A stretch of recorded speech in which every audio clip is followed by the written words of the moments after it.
on the conductor's chest. A little bit of mercury, please. Not too much. Not as much as in the tuna.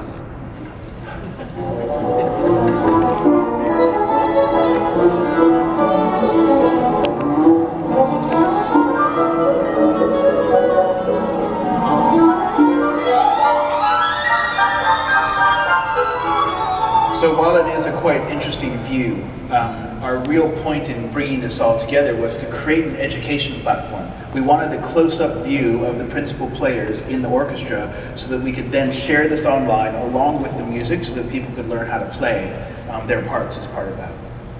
And that brought us to our kind of education platform. And we had various people, for example, Monica Trapica, who's a famous woman from our Australian television. Yeah, so children's television. So she basically has done this fantastic TV show for little kids. And she's a great musician as well. You can make some instruments from just everyday bits and pieces around the house.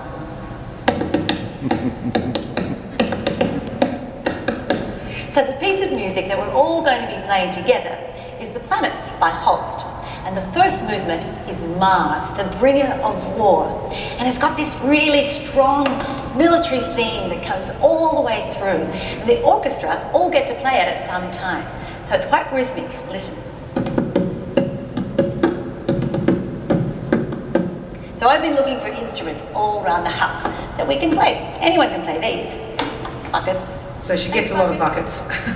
Yeah. And essentially this is designed for little kids who may be going along to a school concert or a performance in a park or any of the events that we were helping people facilitate with the 2015 Concert for the Planet. So we had the right kind of education platform now, but then we needed to figure out how are we going to get everyone to play together at the same time.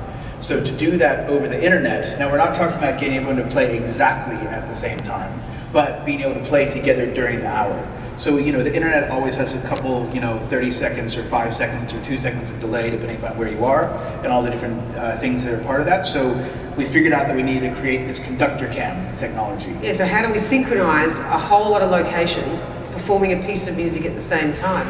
We invent something that essentially has surtitles and a bar count and also having that kind of video. So we've got like a live video overlay you can see there in the background. This is actually a quick recording I made of the very first functioning version of this. So we have people that we call tappers. So we created this new type of, I guess, musician, which was usually a percussionist who was able to follow along the score and tap along so we all knew what bar in the music we should be playing. And so as part of that, we also create special messages down below. And we got a little bit more sophisticated with this. So this is the type of technology we're using now. And so a tapper will start one of the passages here. You'll see that he's triggering this to start, and then he's able to increment those bars, and we have all this information. So this whole thing actually has a lot of technical complexity underlying it.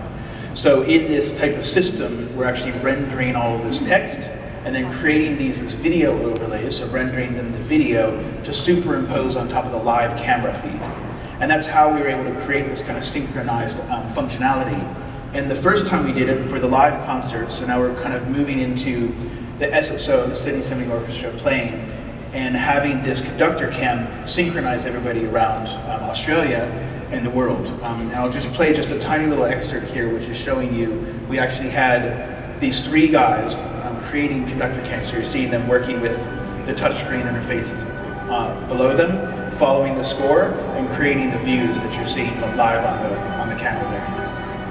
So this was with our live performance of the SSO playing The Planets. At the Sydney Opera House, and not content, totally not content to just add conductor cam, we thought we'd actually do what we did for the our first event, which was to live stream a really beautiful, high quality broadcast of that performance. So you could watch conductor cam, and if you were actually at home and you weren't playing an instrument, you could watch this beautiful broadcast.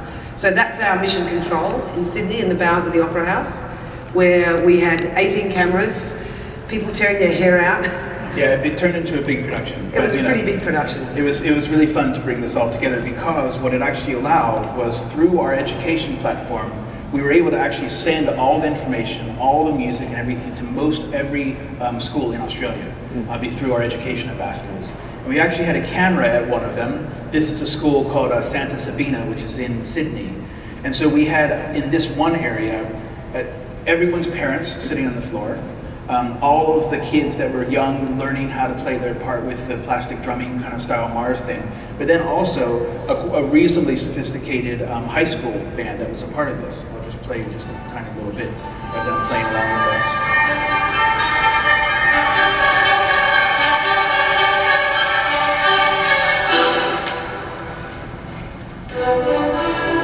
And just another little segment here, you can see these guys playing along with the next piece.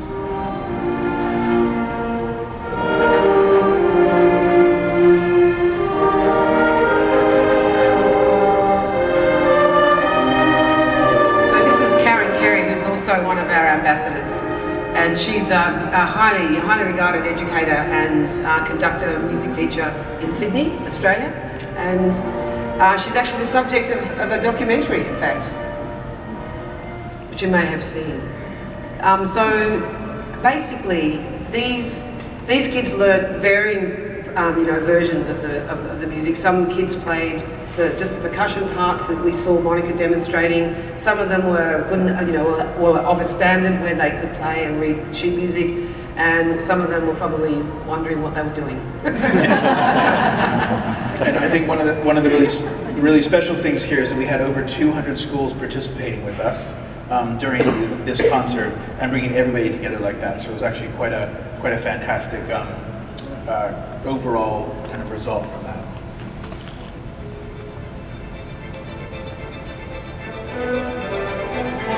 Millions of people right around the world will turn off their lights for 1 hour tonight to mark Earth Hour. The lights will go down to illuminate the message. Landmarks from the Sydney Opera House to the Eiffel Tower will go dark for 60 minutes from 8:30 p.m. tonight, bringing disparate communities together in a common cause. The keynote performance of Earth Hour 2015 is the Global Orchestra, a concert for the planet. Sydney Symphony Orchestra performing Holst's The Planet Suite at the Opera House, live streamed, so hundreds of events across the nation and thousands of musicians around the world can join in. School children here in Sydney, musicians at regional conservatoriums, even a group of rocket scientists at NASA in the United States will all be playing along with the Sydney Symphony Orchestra, thus forming the Global Orchestra. 3, 2, 1.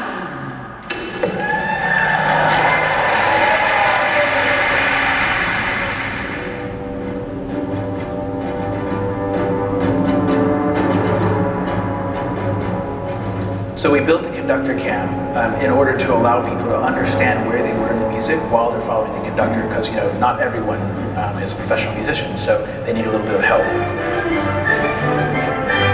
It just brings people together. I mean, music's a great galvanizer of people, and when people come together, they talk to each other and they experience themselves inside their community. Music is the great aggregator. It collects everyone. It's something that everyone loves. It conveys emotion in a way that no other human communication format does. You think about the magnitude of this project and the number of potential viewers and people getting in there with their apps and listening to this and seeing this.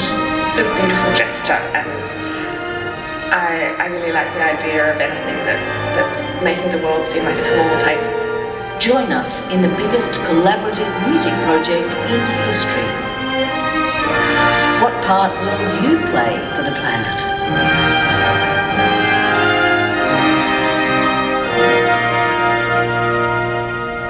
And yes, it was mentioned there, but we wanted to certainly highlight some of the special players that we did have involved with this.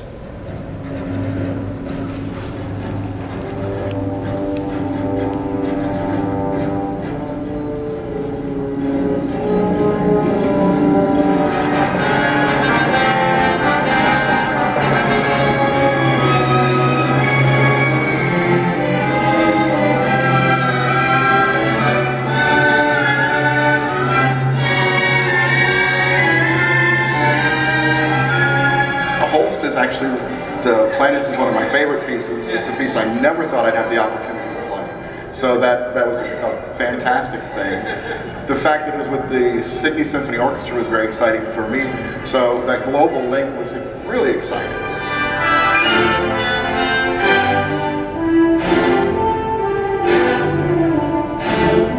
It actually turned out well with the conductor cam, so I liked it. But the only other thing surprising is the music. Those crazy 30-second note runs down, like, ooh. I would definitely do it again. Would it be the same piece though?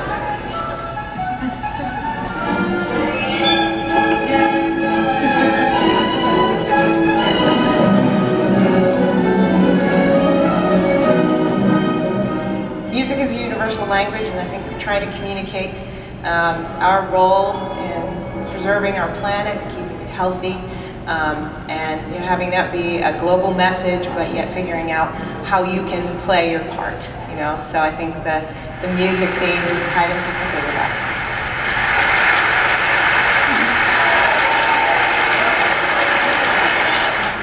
And the most fantastic part was that was like 4:30 in the morning here. It didn't feel like 4:30 in the morning watching that video. No. So I think that was really amazing. It was such a phenomenal opportunity.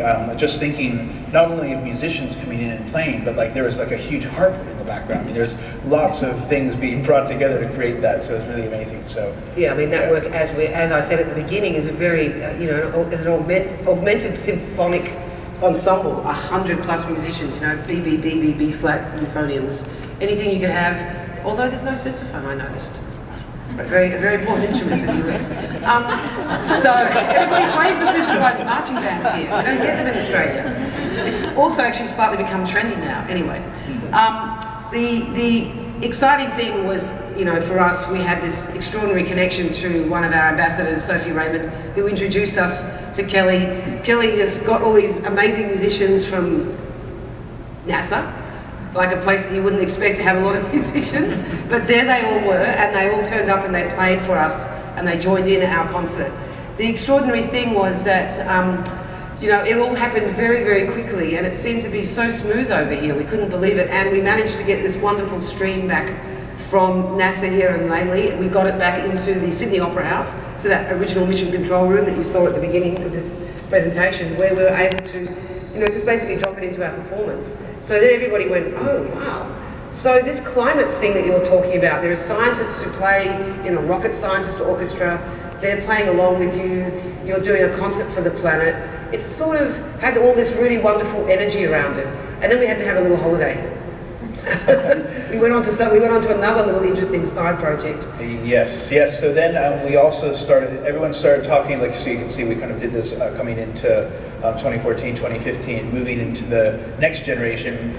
There's a lot of talk these days about artificial intelligence and robotics and all these things and how they're going to take over people's jobs and all this kind of stuff. And it's all doom and gloom. Yeah, lots of kind of talk about the technology that way. And we don't necessarily see it that way. I mean, we see these kind of things, technology as an enabler for allowing people to connect and to be creative and working together. So the kind of next thing that we did was we kind of started looking at the opportunity to use robotics as part of musical performance. And actually there's just a picture here of Charlie and our special robot Baxter playing together live on stage. So what we did was we created something that we called the interactive orchestra. And the interactive orchestra took a robot which was made for manufacturing plants and manufacturing floors, and we taught it how to play a classical musical instrument. And through that, we developed an artificial intelligence system that was trained through lots of music that we gathered from online to be able to develop basically a technical brain, let's say, that was able to listen to some music that was happening and then actually interpret it and play back with some special fingers that we created. So we'll just play a quick mallet fingers. Yeah, not scissor hands, not every scissor hands. Baxter mallet hands. Yes. Baxter the mallet hands. Yeah. So we'll just show you a little bit about that as well. So this is Baxter actually playing live on the stage.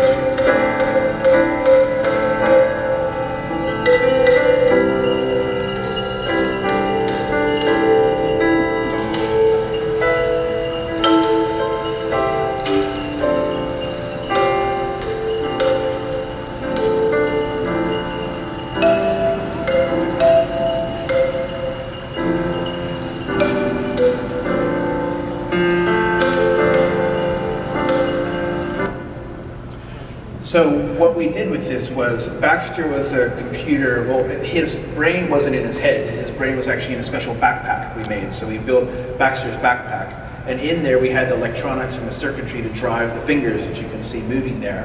And what was happening was Charlie's playing the piano, and that piano is a special piano that had what we call like an electrical musical interface in it, called MIDI, M-I-D-I. And that MIDI signal was being sent to the robot's brain in its backpack, and that was saying, oh, so Charlie's playing these notes. I know what to do when I see patterns like this. I'm going to play something as well. So it's like an interpretive kind of improvisational robotic creative robot. Creative robot. Perhaps the world's first. We're not so sure which one. You could never know. The great thing about Baxter is that he had this sort of, there was a sense about Baxter that, like all pieces of technology, it could fail at any time. And the greatest thing about that is like musicians. When you watch musicians play music, the great thing about that is that you always have a feeling that, you know, it's like there's sort of an energy around it. There's a beauty to it because, you know, you might play a note that does this or a note that does that, and that all contributes to the performance. Some people call them bum notes, some people call them mistakes, but, you know, Coltrane made these great sounds out of saxophone, and he did them, and sometimes they were just extraordinary. And you don't know why they are. And Baxter had that sense about him, which I thought was quite amazing. And it just gave us, like, there were people in the audience who were crying actually at that point in the performance because it was very emotive and very, you know, a very emotional thing. And, you know, when you're trying to get people to see a different paradigm, which is kind of the adage of the Global Orchestra, you know, bringing music and technology together, one of the things you're always trying to get people to do is to sort of see something from the backside or the side or some other perspective so that you get an idea of, well, you know, this robot here is not scary. It's not a production, he's a production robot, but he doesn't make cars, right? Those car robots could kill you. Like, they just go so fast. This is a very gentle, human-safe robot, and, you know, this was part of the decision. The idea that you could give people on, you know, seeing in a performance in technology, another experience of technology. Live on stage and collaborating. So what was also happening in here was the audience was able to use their smartphones, like a little flashlight in their phones, and they were able to wave their flashlights in the audience, and we were using a camera to pick up this information, and it was helping to augment what was happening with the lighting and the sound and what Baxter was playing. So again, it was this whole idea of allowing everyone to participate and creating what we call the interactive orchestra from that. So from that time, the next step in what we were doing was the most recent thing, which is really only a week ago. Yes, a week ago we were in Sydney and we were putting on a similar event to 2015, a Concert for the Planet 2018. In the Gold Coast. On the Gold Coast. Where were we? Yeah, we were in Australia on the Gold Coast. Where am I? Yeah, sorry. And this is the Gold Coast Philharmonic, who are a community orchestra. So they're made up of people very similar to the NASA Rocket Scientist Orchestra. They're just people who come from all places, which again is kind of another one of our metaphors, that it takes people from all places to come together, to play in harmony, to collaborate and, you know, make beautiful music. Yeah, and so, you know, I guess that kind of brings us up to literally right now, so like a week ago. And so I guess in terms of our aspirations maybe into the future is that we'd like to bring the Global Orchestra to an even larger audience, and so we're looking to bring the Global Orchestra to North America, bring the education platform to America, ideally working with NASA and others and through their education network to bring this to all of the schools around North America, and bring it to some of the major orchestras and do that within the next year. Maybe next year sometime. Not so necessarily on Earth Hour because it's not as well known here. And also the time zone's quite mentally atrophying at 4:30 in the morning. So we would work on a better time. That's right, that's right. But our really big audacious goal is to do this from the International Space Station in 2020. Yeah, just supposed to put my face in that little porthole. She's trying to get me as far away from me as possible. Yeah, she can do it. I said, you can go to space, really, I'm happy you can go to space. But the idea here is really, and when we thought about the Global Orchestra to begin with, we thought, wouldn't it be amazing if we could do something where we could have an orchestration of major orchestras in every kind of time zone, you know, plus or minus 2 or 3 hour time zone, all the way around the world, and do that during a 24-hour period. And never did we necessarily think when we had that initial thought that we'd be speaking at and working with NASA on that, to even think that we'd be able to do something in the International Space Station. Who knows? 2 years is pretty audacious. But. And you know, the extraordinary energy of the NASA musicians, and I think the expression is "can-do Kelly." Like, the amazing things that Kelly brings and the energy she brings has actually brought us up to this point, which is why we're here. In fact, it's a confluence of events. We're here because really I was coming here for a completely different reason, and then Justin was coming here for a completely different reason, and here we are. We've just sort of landed here, and our experience of working with you guys has been quite amazing, particularly the orchestra. In fact, we actually have a surprise, or maybe some of you know, or maybe some of you heard the dress rehearsal, but we're going to play with some of the musicians from the Rocket Scientist Orchestra. We're playing a piece of music that was written a week ago, orchestrated via remote control, and then plonked on my computer, and now we're here. So it'll be exciting and interesting, and we've also got the oboe player to maybe do a few improvisations, which are amazing. Awesome. Great. So we might just ask for all the musicians if you guys can come and join us up on stage. And the ones who have